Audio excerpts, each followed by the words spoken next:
Hello, hello, hello, my dear friends sa ating lahat dito. Okay, so magbibigay na naman tayo ngayon ng kunting mga kaalaman dito sa YouTube natin. Ibang-iba kasi itong YouTube channel natin. So, different from the others. Dahil mixed talaga to. Iba-iba. Mostly dito, mga experiences and life natin na mahirap. No, what I mean. Mga experiences sa life natin na ibibigay natin sa inyo. So dito, focus tayo sa mga dahil mix rin ang ibibigay natin sa inyo ngayon. So my friend, dito sa mundo natin, yung mga adhikain natin sa buhay, siguro iilan lang sa tao na hindi nangarap na maging mayaman. Kukunti lang siguro. So lahat sa atin ay nangangarap na maging mayaman. Ngunit bakit ba napakailap ang yaman na maabot natin? So, for my previous posts, binigay natin sa inyo na ang yaman ay hindi madaling makuha ng isang tao. Hindi ito biro ang pagkuha natin sa yaman. So dito, may mga maraming dapat natin gawin upang yumaman ang tao. At may mga palatandaan din tayo kung paano natin nalalaman na ikaw ay payaman na o hindi. Yung mga sign na malalaman natin kung ikaw ay yayaman ba o hindi. So dito, isa sa mga ngunit bago yan, maobserbahan din natin na kahit na gaano man kalaki ang sahod natin, bakit hindi tayo yumaman?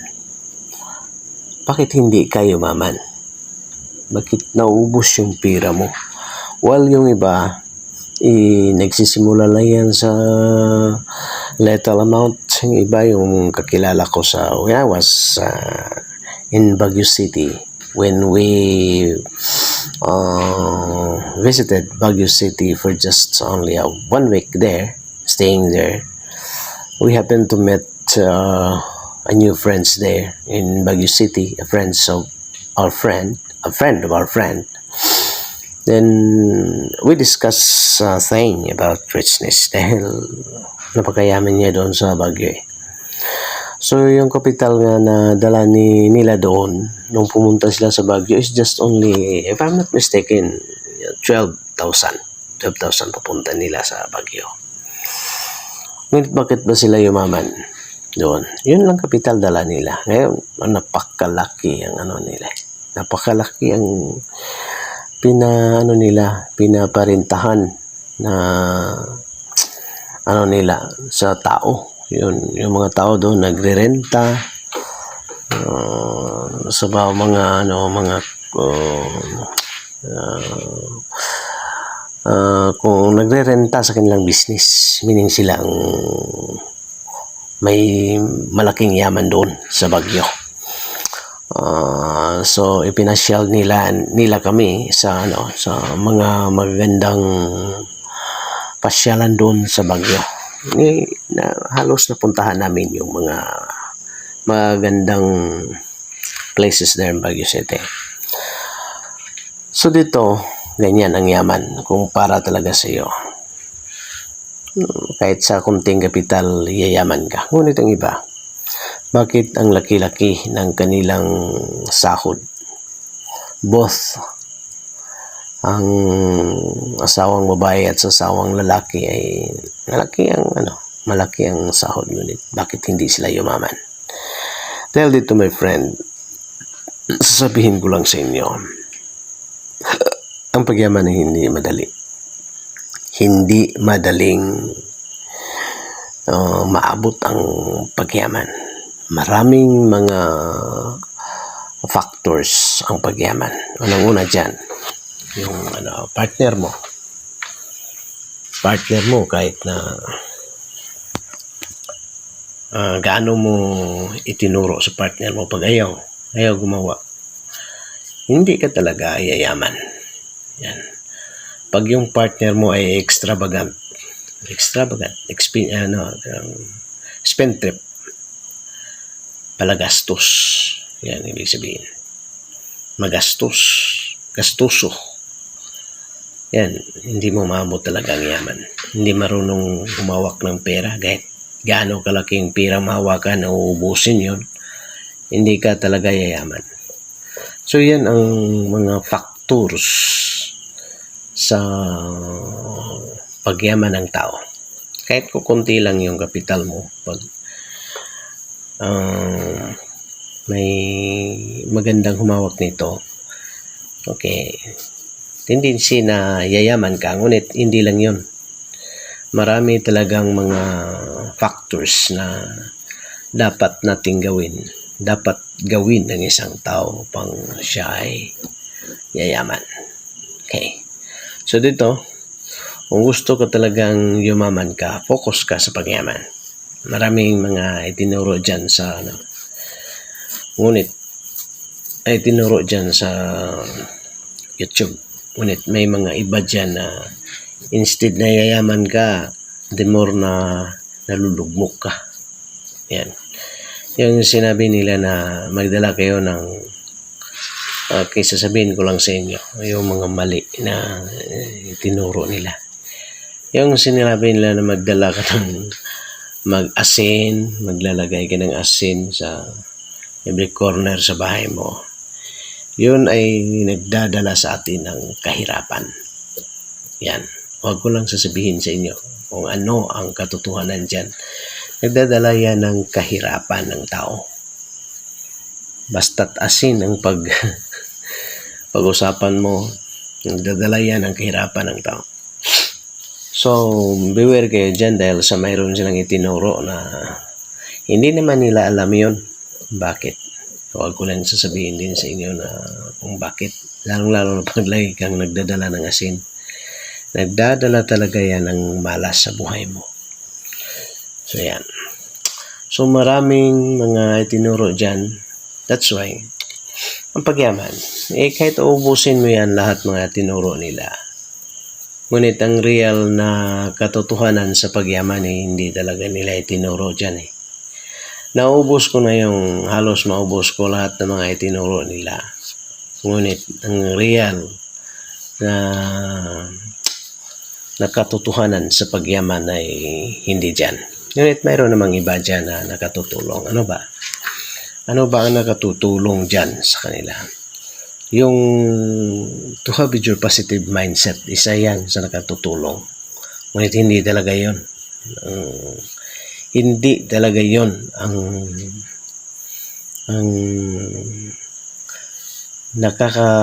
nakakabigay sa iyo ng yaman. That's why ang pagyaman ay hindi gawing biro. Hindi. Kahit uubusin mo yan lahat ng mga itinuro nila, wala dyan ang sekreto sa pagyaman. Wala. Hindi nila itinuro. At saka, dito my friend, kung sana ang lahat ng mga subscribers ko ay nalalaman ko na talagang akin, ituturo ko sa iyo ang pagyaman. Ngunit mayroon kasing mga spy lang dito sa akin mayroong mga subscribers dito nagspy dahil gusto nilang malaman ang buong personalidad natin. Ipag-ituro ko sa inyo dito ang pagyaman. Naging mayaman din to. Yan. So dito, isa sa mga palatandaan, put it in your mind, hanggat nandyan pa ang enviousness. Ano bang enviousness sa Tagalog? Yung parang naiinggit ka sa kapwa mo. Basta't naiinggit ka sa kapwa mo, sa yaman ng kapwa mo mainggit ka, isa yan sa mga sign hindi ka yayaman. Yan. Isa sa mga sign na yayaman ka man siguro, ngunit hindi yan fix up na forever kang yayaman. Basta't nandyan ang pagiging inggitero mo. Dahil ang totoong taong payaman at saka yumaman, walang inggit yan eh. Bibili ka man yan ng mansyon, bibili ka man ng magandang sasakyan, marami ka mang mga gold o ano man, hindi yan naiinggit sa'yo. Kahit anong ipapakita mo, hindi yan naiinggit sa'yo. Ngunit yung taong hindi yayaman talaga, kahit nagsusuot kayo ng bagong damit yan, naiinggit yan eh.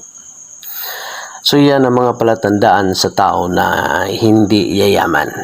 Yan ang mga aktwasyon nila. Inggitero, inggitera, nangahapak ng tao. Dahil wala sa kanilang kakayahan, wala sa kanyang pagkatao na siya ay yumaman. Yan, sa totoo lang. Ang totoong payaman na tao, ang totoong taong papuntang kayamanan, hindi yan iinggit eh. Makikita mo sa mukha mo, basta't nakita mo ng taong yon na walang inggit sa kapwa niya, isa yan sa taong payaman. So dito, mayroon akong alam dito na dalawang tao na yayaman someday dito sa amin, dito sa mga co-teacher ko. Dalawa sila. Hindi yung papuntang abroad, wala yun. Hindi yan yayaman. Yan dito lang nakakatira sa hindi pupuntang saang saang lugar papunta. Dahil sa totoo lang, ang pagyaman ay wala sa Amerika, wala sa kung saang lugar, saang lupalop ng mundo, wala sa buwan, wala eh. Ang totoong pagyaman ay nandyan lang sa tabi mo. Nandyan lang, yayaman ka dyan kung yun ay para sa'yo. Ngunit not in a palagpatism way, na napalagpat way, hindi yan. Dahil kung totoo kang yayaman ka, minsan may rin. So may mga factor yan na cause sa delay sa pagyaman mo. Ngunit pag-destin ka na yayaman ka talaga. So yun, malalaman mo ang tao kung payaman siya o yayaman siya, basta't makikita mo sa pagmumukha mo, hindi boastful. Ano bang boastful? Para bang mayabang. Hindi mayabang, most of all, hindi yan inggitera. Basta't hindi na naiinggit ang tao, yan na, ilagay mo sa isipan mo, payaman yan. Hindi hungry of power. Mayroong mga tao na hungry of power eh. Yan. Basta tao na hungry of power, gusto siya na siya lang, siya. Hindi na binigyan ng pansin ng ibang tao. Hindi na binigyang chance sa ibang tao na sila naman. Gusto siya lang. Wala yan. Kahit gaano kalaki ang sahod nila, wala yan. Hindi yan yaman. Makakabili sila ng mga bagay na gusto nila, ngunit ang pagyaman ay mahirap nilang maabot. So yun ang mga sign sa mga tao na hindi para sa kanila ang pagangat. Yan, nag-iinggit, gumawa ng mga pamamaraan, nahapakan nila ang kapwa nila, gumawa ng mga devilous thing, mga bagay na upang masira ang kapwa nila. sa kanila naman yun papunta. At saka yung mukha ng tao. Gaano man nila itago ang kanilang pagkatao. Gaano man nila pinapakita sa kapwa nila na sila ay mabuting tao. Ngunit sa kanilang pagmumukha ay malalaman mo kung sino sila. Malalaman mo ang taong inggitero, inggitera. Kahit dyan lang. Pag nakita mo ang taong inggitero, inggitera, ang kanyang pagmumukha, wala yan. Hindi yan yayaman. So siguro kung yayaman man niya siya, so ano yan, by chance, hindi niya alam na nagkaka-chance. Nagkaroon siya ng chance na yumaman, ngunit hindi naman yun forever. Ang totoong mayaman na tao ay quiet lang yun eh. Yan. So dito sa mundo, may mga taong may mga tao talaga na para sa kanilang pagyaman. Dito marami dito sa Pilipinas. Ng pagyaman ay para talaga sa kanila. Yan. Ganyan. At walang mga inggit yun, basta mga tao na walang inggit, wala yan. Ay, sila yun ang mga tao na ganyan. So dito ang pagyaman ay mahirap makamit ikaw na kikinig dito, basta't nandyan sa puso mo ang pagiging inggitera, wala sa iyo ang kakayahan na maging yayaman ka. Hanggang dito lang muna with this friend of yours, Alfredo Gallego. Have a blessed day.